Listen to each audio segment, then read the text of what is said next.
VOA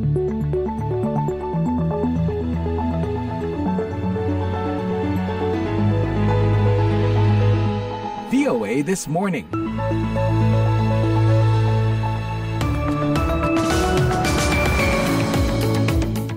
Dari ibu kota Amerika, Washington DC. Selamat pagi, apa kabar? VOA This Morning kembali menemani awal pagi Anda. Hari ini Rabu 18 September 2024. Beragam laporan sudah kami siapkan, mencakup beberapa laporan dari Washington. Antara lain, tersangka penembakan Trump disidangkan di Pengadilan Federal Amerika. I think there are some really patriotic, great people working in the Secret Service, but it's the leadership. Kemudian masih dari Washington terkait pemilu di Amerika, akankah kesenjangan gender yang tajam mendorong pemilih perempuan mendukung Kamala Harris? 52 years they've been trying to get Roe v. Wade into the state. The majority of Americans believe in a woman's right to make decisions about her own body. Selain dua laporan tersebut, masih ada satu lagi laporan. Rusia dan Iran berupaya menjerat dan memengaruhi pemilih Amerika. Penilaian intelijen Amerika menuduh Rusia dan Iran menjalankan beberapa kampanye, sebagian diantaranya di media sosial, untuk memengaruhi pemilihan Presiden Amerika demi keuntungan mereka. Saya Karina Amkas, kita buka yuk jendela VOA This Morning dengan berita dunia, disampaikan Puspita Sariwati. Pendengar, Israel hari Selasa mengumumkan perluasan perangnya melawan Hamas bertujuan memungkinkan penduduk Israel Utara kembali ke rumah yang mereka tinggalkan akibat bentrokan antara pasukan Israel dan militan Hizbullah di sepanjang perbatasan Israel-Lebanon. Kantor Perdana Menteri Israel Benjamin Netanyahu mengatakan Kabinet Keamanan menyetujui langkah itu Senin malam. Hizbullah, sekutu Hamas, memulai serangannya hampir setiap hari, tidak lama setelah perang di Gaza dimulai. Serangan itu memaksa puluhan ribu orang meninggalkan rumah mereka. Hizbullah yang sama seperti Hamas didukung oleh Iran, mengatakan mereka akan menghentikan serangan terhadap Israel jika ada kesepakatan gencatan senjata di Gaza. AS menetapkan Hizbullah sebagai kelompok teroris.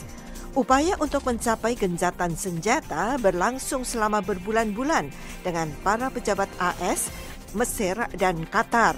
Mereka berusaha mencapai persyaratan yang disetujui oleh Israel dan Hamas.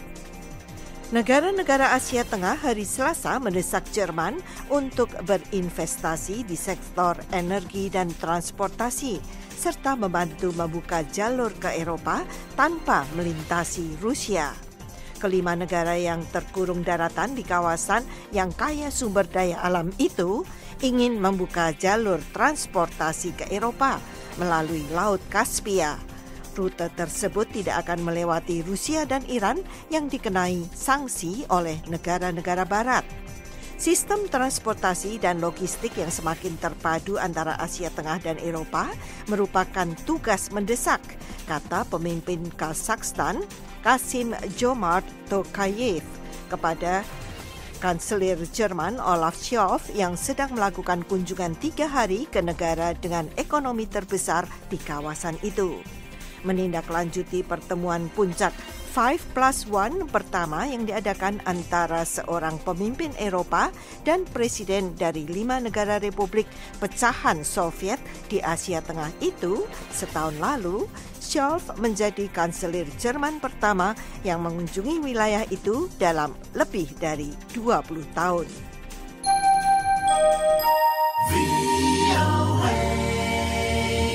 Pendengar, masalah gigitan ular yang membunuh puluhan ribu orang tiap tahun dipicu oleh banjir di sejumlah negara yang tidak mempunyai akses untuk obat penawar racun, diperingatkan oleh WHO hari Selasa.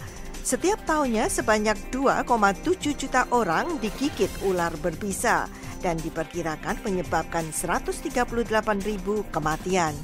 1 orang meninggal karena gigitan ular setiap 4 hingga 6 menit, kata David Williams, pakar gigitan ular dari WHO kepada wartawan di Jenewa. William menekankan bahwa kecacatan akibat gigitan ular tidak hanya berdampak pada korbannya, Tetapi seluruh keluarganya bisa jatuh miskin karena tingginya biaya pengobatan.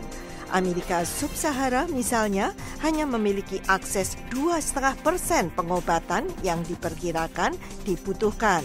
Pada tahun 2019, produksi penawar bisa ular atau antivenom yang dapat menyelamatkan nyawa telah ditinggalkan oleh sejumlah perusahaan obat sejak tahun 1980-an, sehingga memicu kekurangan yang parah di Afrika dan beberapa negara Asia. India adalah negara yang terkena dampak paling parah di dunia, dengan sekitar 58.000 orang meninggal akibat gigitan ular setiap tahunnya. Kita ke Myanmar. Lebih dari 50 warga Amerika keturunan Myanmar berkumpul di depan Kedutaan Besar Tiongkok di Washington, memprotes dugaan campur tangan Tiongkok terhadap urusan dalam negeri Myanmar. Protes akhir pekan lalu itu, yang merupakan bagian dari kampanye dunia, menuntut Tiongkok untuk menarik dukungannya kepada militer Myanmar dan menghormati keinginan rakyat yang memperjuangkan demokrasi sejak kudeta Februari 2021. Protes di mana para pengunjuk rasa mengibarkan spanduk bertuliskan "Tolak pemilu palsu junta" dan solidaritas dengan rakyat Myanmar itu dipicu oleh pernyataan yang dirilis Sabtu pagi oleh Kedutaan Besar Tiongkok di Myanmar yang mengatakan Tiongkok tidak mencampuri urusan negara itu serta akan terus mendorong perdamaian dan stabilitas. Sekian Warta Berita Dunia, Puspita Sariwati, VOA, Washington.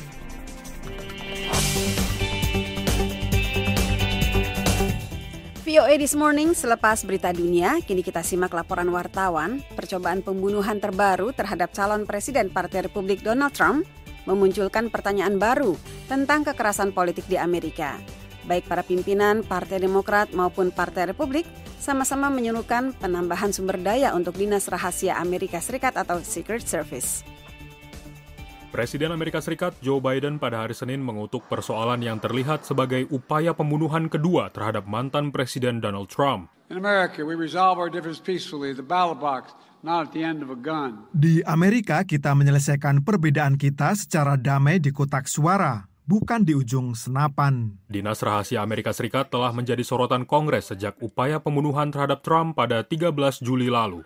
Ketua DPR Mike Johnson mengatakan kepada kantor berita Fox bahwa insiden kedua ini semakin mendesak adanya perubahan pada badan tersebut. I think there are some really patriotic, great people working in the Secret Service, but it's the leadership. We have no faith. Saya kira ada orang-orang hebat dan patriotik yang bekerja dalam dinas rahasia, tetapi kami tidak yakin dengan para pimpinannya. Sementara Trump mengatakan kepada Fox News Digital pada hari Senin bahwa retorika Partai Demokrat adalah penyebabnya. Namun, pemimpin mayoritas Senat, Chuck Schumer, mengutuk upaya pembunuhan tersebut. There is no place in America for political violence of any kind. Tidak ada tempat di Amerika untuk kekerasan politik dalam bentuk apapun. Ryan Routh, tersangka pelaku penembakan, diduga bersembunyi di semak-semak tepat di luar lapangan golf milik Trump di Florida, sembari membawa senapan laras panjang.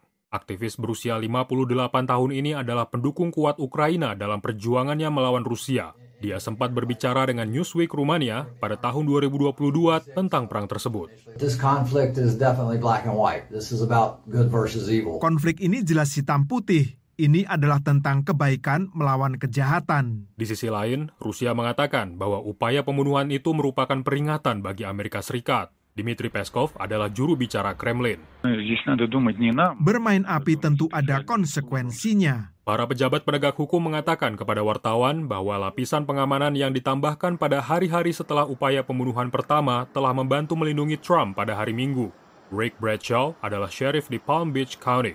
The system can work because the suspect didn't even get close to getting a round off, and we apprehended him and brought him to justice. Sistem ini bisa bekerja. Tersangka bahkan tidak sampai melepaskan pelurunya, lalu kita menangkap dan membawanya ke pengadilan. Tersangka penembakan, Routh, pun hadir di Pengadilan Federal Florida pada Senin pagi dalam sidang dakwaan terkait kepemilikan sejumlah senjata api. Dari Washington DC, Taris Yerziman melaporkan untuk VOA. The Voice of America, VOA.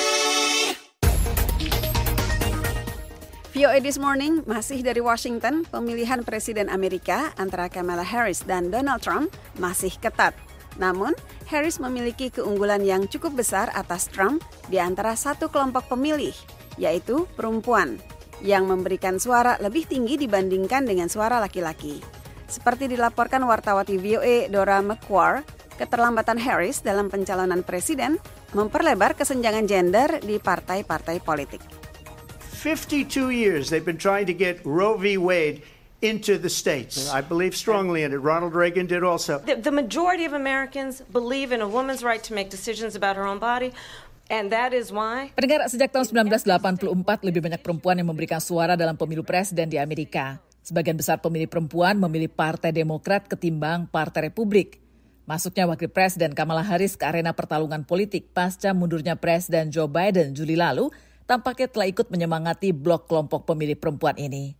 Erin Covey, editor utama di The Cook Political Report, mengatakan, We have seen a pretty significant shift across a lot of different demographics. Kami telah melihat pergeseran yang cukup signifikan di banyak demografi yang berbeda, tetapi hal ini terutama terjadi pada perempuan yang sekarang jauh lebih mungkin untuk memilih Partai Demokrat di urutan teratas dibandingkan dengan saat masih dipimpin oleh Biden. Dalam pemilu tahun ini, sekitar 1 dari 5 perempuan mengatakan hak aborsi adalah isu utama mereka.